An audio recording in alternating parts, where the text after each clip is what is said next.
10 out of them, but because of our time, I'll be speaking on three of them, uh, two from India and one from America.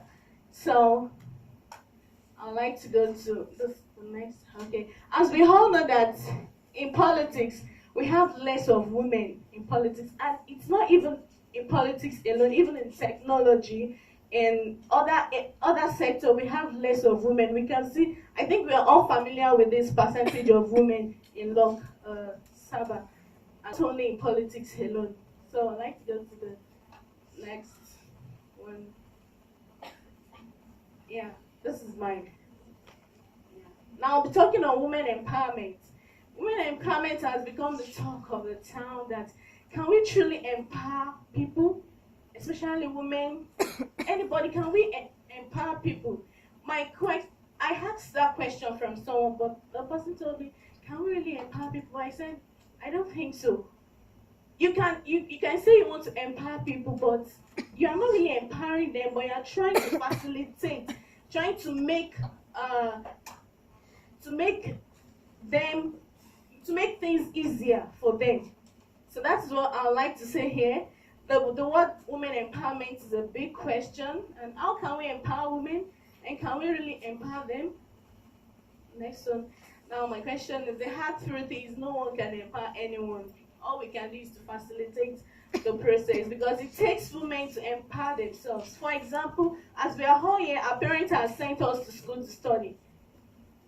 They've really helped us so that we can achieve something in the future. Or it's left for us either to read or not to read, either to go to classes or not to go to classes, to enjoy ourselves. Now, but when we do that, we acquire knowledge, and we also, not only in classes, we go out, we attend conferences, we attend all other things that can help us. That's also part of empowerment. It's not only coming to school, because we have some people go to school but they are still illiterate. So it's not only coming to school that will make you literate. So that's why I would like to talk on leadership. Leadership, for someone to be a leader, that means the person has been empowered in one way or the other. And before you can be a leader, before you can lead people, you have to first lead your own self. If you can't lead yourself, there is no how you can go out there to lead people. One, how can we lead ourselves? Maybe in the way you organize yourself, the way you make yourself an example, a good example.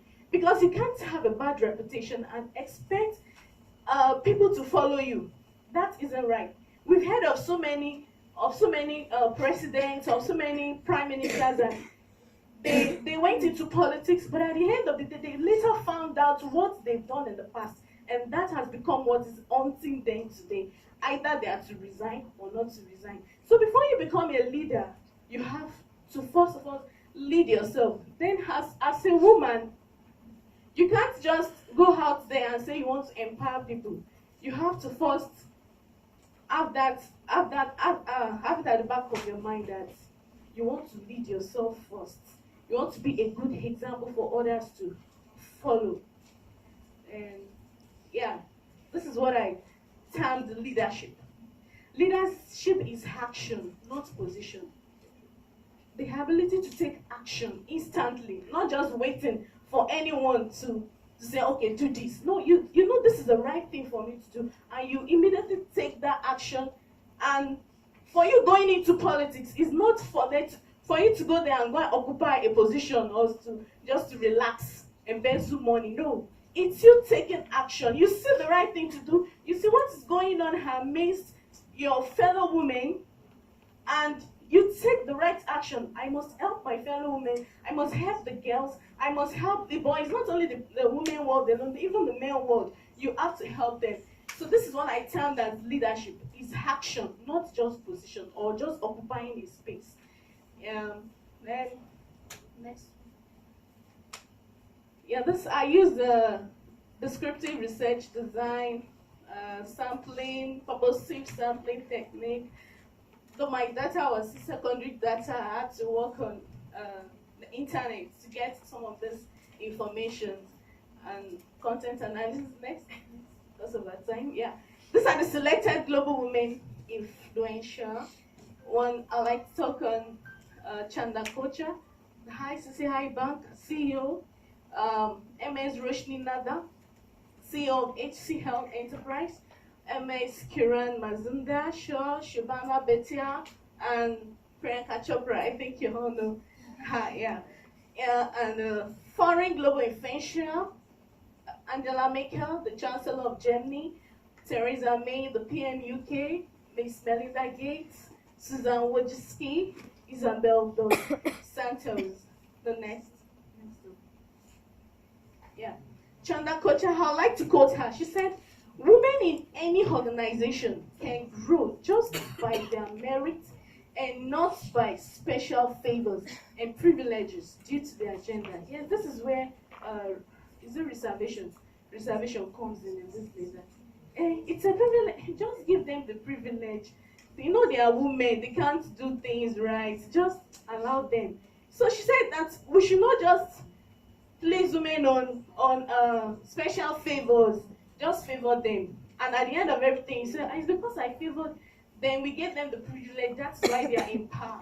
No, we should let women grow by their own merits. Let them compete. If it's competition, let them compete with men and let them come out with flying colors and get to that space. Not just giving them, okay, just go, so that they can say, okay, women are dead, they are just dead. The next one, yeah. I like to talk on her background, the childhood, education, career path, family life, outstanding decisions. Her father was a principal. A mother, homemaker. Her father died at the age of 13. She dreamed to become an IAS and she was educated up to masters. In her dating life, she dated, and her love story was so sweet. And two soulmates that found love and passion amid studies. A career path, she joined ICC as a management trainee in establishing ICC High Bank during the 1990s. And she gives full support to her family and raising her kids. She had 2 children and she's happily married to her boyfriend. So, batchmate at MBA, you know that love story is so sweet. It really helped her too. And she made an outstanding decision. She set out meeting to know the consumers' expectation throughout the country. She did not just sit back and say, okay, this is the challenges in the world, in the country. She did not sit back. She went out there to ask people, what is the challenge you are facing in this area? And she set out to know their expectations, not only in her own family. She went out to help people too. And she also listened to everyone and absorbed everybody's thoughts and take appropriate action. A message to all women in the world is to build up self-confidence.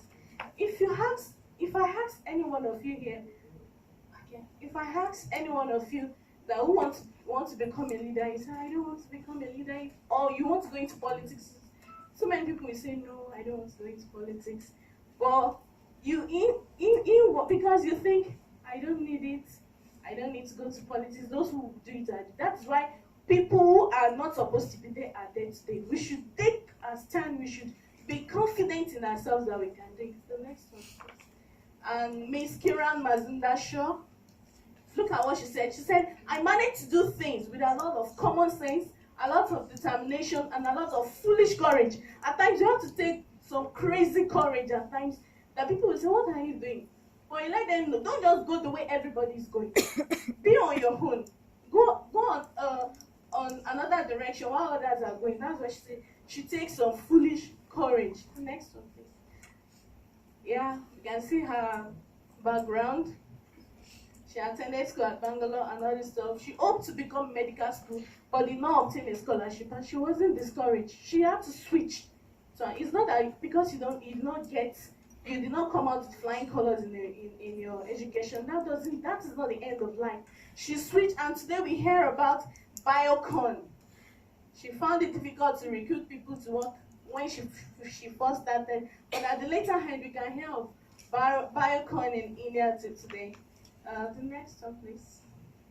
Yeah, Miss Susan Wojcicki, our own course was talking about the importance of finding balance between family and career. People find it difficult today.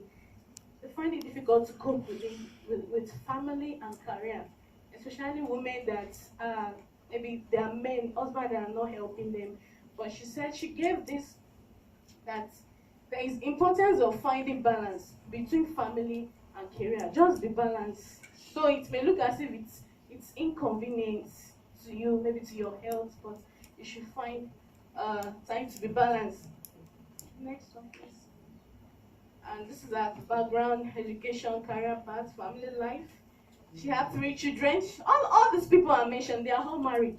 So don't think marriage will hinder you from achieving what you want to become in life. Yeah, and the next one, please. Now my conclusion is we cannot empower women, but we can facilitate women for empowerment.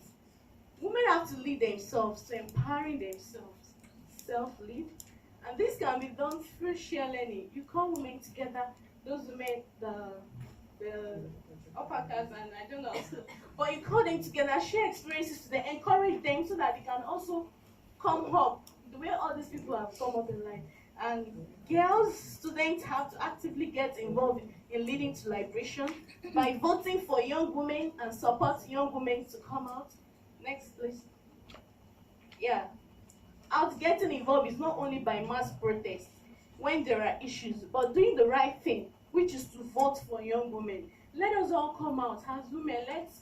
Let's vote, and we ourselves, let's support them. It's not that I say, no, I'm not supporting any party. Let's support. If the person is a lady, let's support her.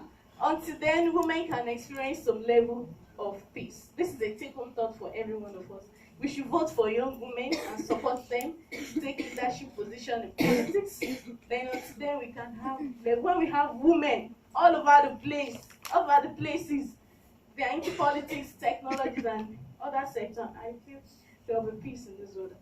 And I want to say thank you for listening.